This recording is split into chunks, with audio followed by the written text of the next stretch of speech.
ہے صبح صادق سے شروع ہوتا ہے اور غروب آفتاب پر ختم ہوتا ہے، اور روزہ کھانے پینے اور اپنی بیوی سے اپنی جائز نفسانی خواہشات کو پورا کرنے سے رکنے کا نام ہے۔ اور روزہ آپ کے ظاہر کا بھی ہے اور باطن کا بھی ہے، لیکن کچھ چیزیں ایسی ہیں کہ جن سے روزہ ٹوٹ جاتا ہے، اور بعض چیزیں ایسی ہیں جن سے روزے کی صرف قضا لازم آتی ہے، اور بعض چیزیں ایسی ہیں جن سے کفارہ بھی ادا کرنا پڑتا ہے۔ تو جن چیزوں سے روزے کا قضا اور کفارہ دونوں لازم آتے ہیں وہ یہ ہیں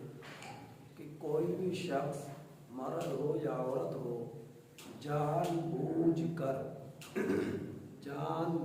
کر کوئی بھی چیز کھا لے اور پی لے،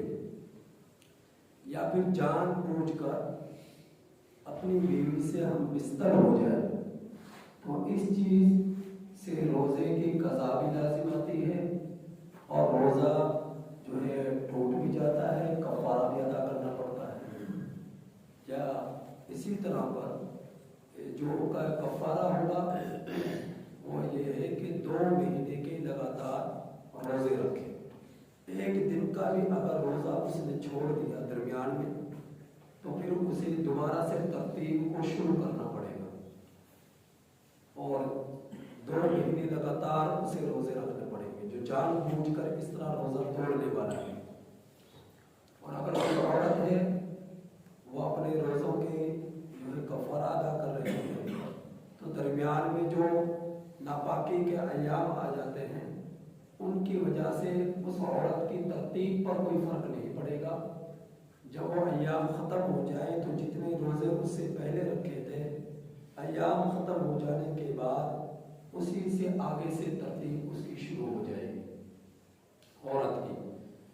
اور پھر ایسا ہے کہ اگر روزہ نہیں رکھ سکتا تو پھر وہ 60 مسکینوں کو کھانا کھلائے، 60 مسکینوں کو وہ کھانا کھلائے، اور پیٹ بھر کر کھانا کھلانا مقصد ہے صبح اور شام 60 مسکینوں کو۔ اور اگر ایسا بھی نہیں کر سکتا تو ایک ہی مسکین کو 60 دنوں تک کھانا کھلائے صبح اور شام پیٹ بھر کر، یا غلہ اناج دے دے۔ اور یہ تو ہے کفارہ جو 60 مسکینوں کو کھانا کھلانا یا 60 دنوں کا روزہ رکھنا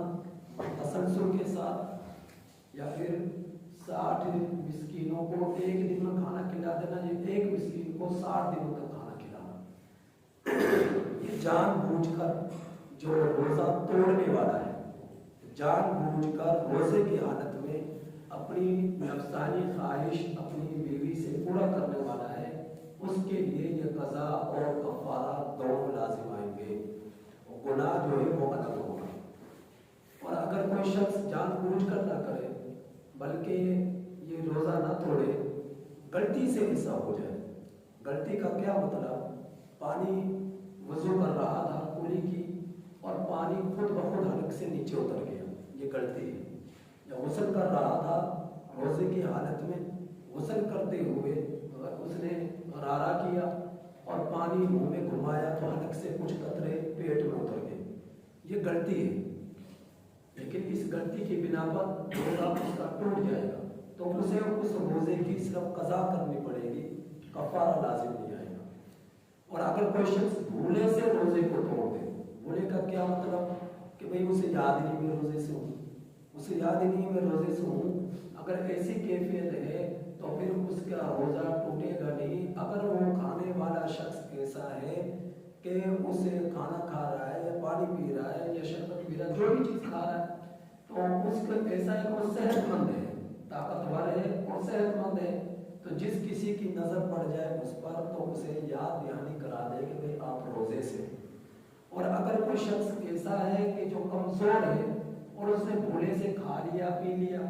تو پھر اسے یاد نہ کرانا بہتر ہے کہ یاد نہ کرائے کہ یہ اللہ کی طرف سے اس کے لیے مہمانی ہے اور اللہ اسے کھلا رہا ہے، اسے خود یاد آ جائے تو کھا لے۔